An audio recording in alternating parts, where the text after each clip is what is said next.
दोस्तों, आज की कहानी है बहू की गलती नहीं है। मैंने भी अपनी सास को बहुत दुख दिए हैं।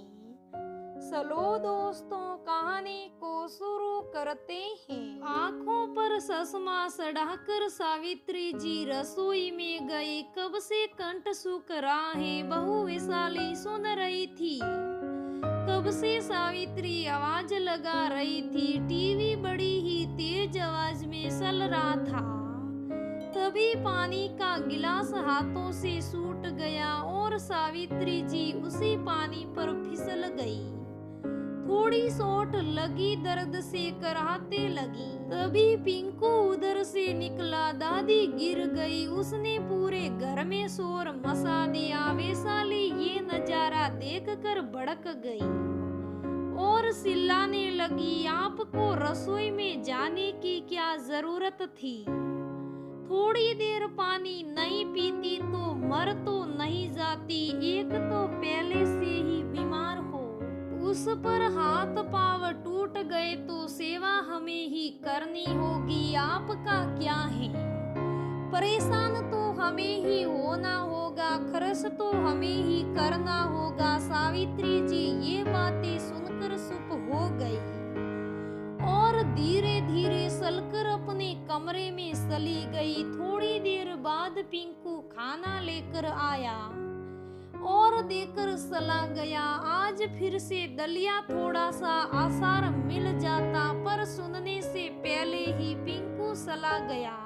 यही होता है, खाना पकड़ा कर बच्चे चले जाते हैं और बहू कभी कमरे में आकर नहीं पूछती कि सासू माँ आपको कुछ चाहिए क्या? एक बार जो खाना परोस दिया तो दोबारा उसके लिए पूछने कहने कोई नहीं आता। सावित्री जी का एक ही बेटा है महेश, मेडिकल की दुकान है और अपनी दुकान में व्यस्त रहता था। सावित्री जी के पास हाल साल लेने आता रहता था, पर बहू के साथ तो दिन भर रहना होता था। बहू की जली कटी भी सुननी होती थी।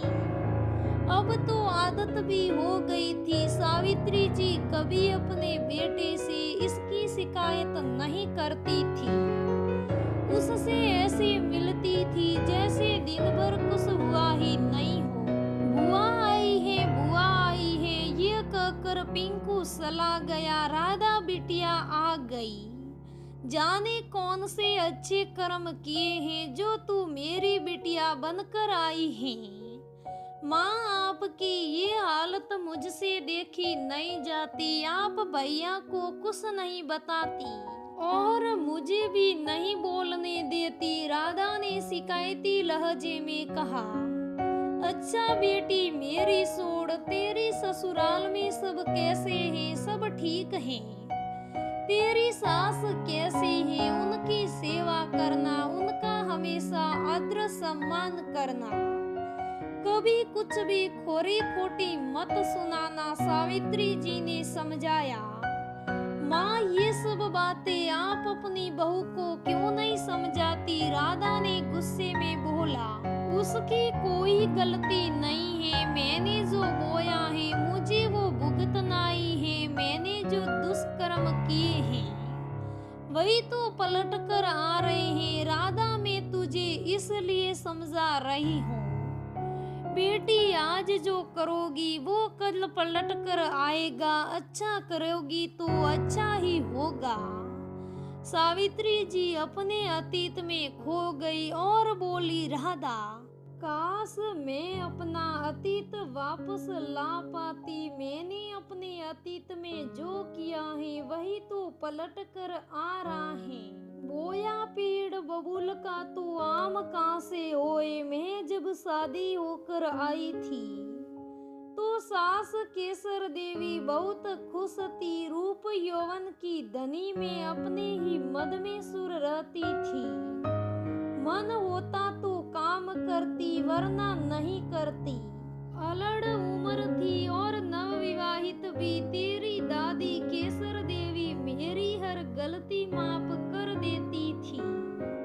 मैं तेरे पिताजी के आते काम करने का झूठा नाटक करती और तेरी दादी के खिलाफ कान भरती रहती थी।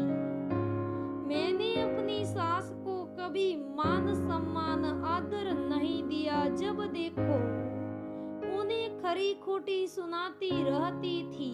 वक्त के साथ तेरी दादी का शरीर ढलने लगा और उन्हें बीमारियों ने घेर लिया। मैं कभी अपनी सास के कमरे में हाल साल पूछने नहीं जाती थी। नौकरों के साथ खाना भिजवा देती थी।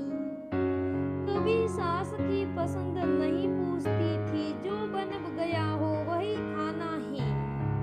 दोबारा भी नहीं पूछवाती थी। वो अकेली ही कमरे में रहती थी और अपने दिन बिता रही थी। अकेले कमरे में रह कर वो और भी बीमार हो गई और एक दिन उन्होंने प्राण त्याग दिए। उन्होंने कभी मुझसे कुछ नहीं कहा और मैं ना समझ उनका दिल जलाती रही, उनका दिल दुखाती रही। जब मैंने इतना दुख दिया है तो मुझे सुख कहाँ से मिलेगा।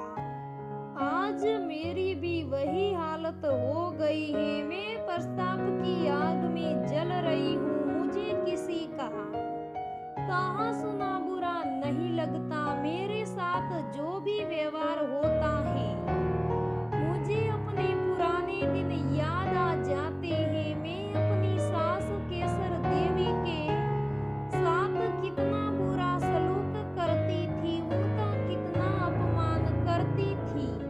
राधा, मैं अपने अनुभव से बता रही हूँ बेटी, कभी सासू माँ का दिल मत दुखाना। अपनी सास का उनका अपमान मत करना। आज मेरा मन हल्का हो गया है। अब मुझे अच्छा लग रहा है। यह कहकर सविता जी ने आंखें मूंद ली। जाते वक्त सावित्री अपनी बेटी राधा को एक सीख दे गई।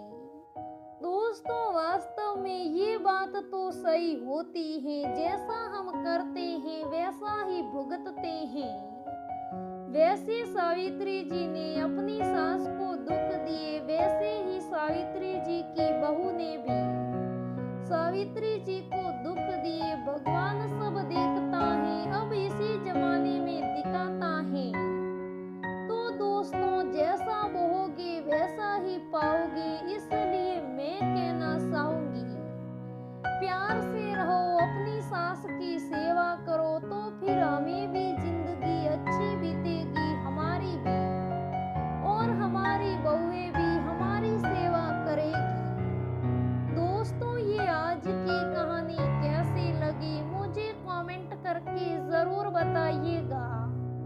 दोस्तों, अगर कहानी अच्छी लगे तो लाइक करना, शेयर करना, मेरे चैनल को सब्सक्राइब करना। धन्यवाद दोस्तों।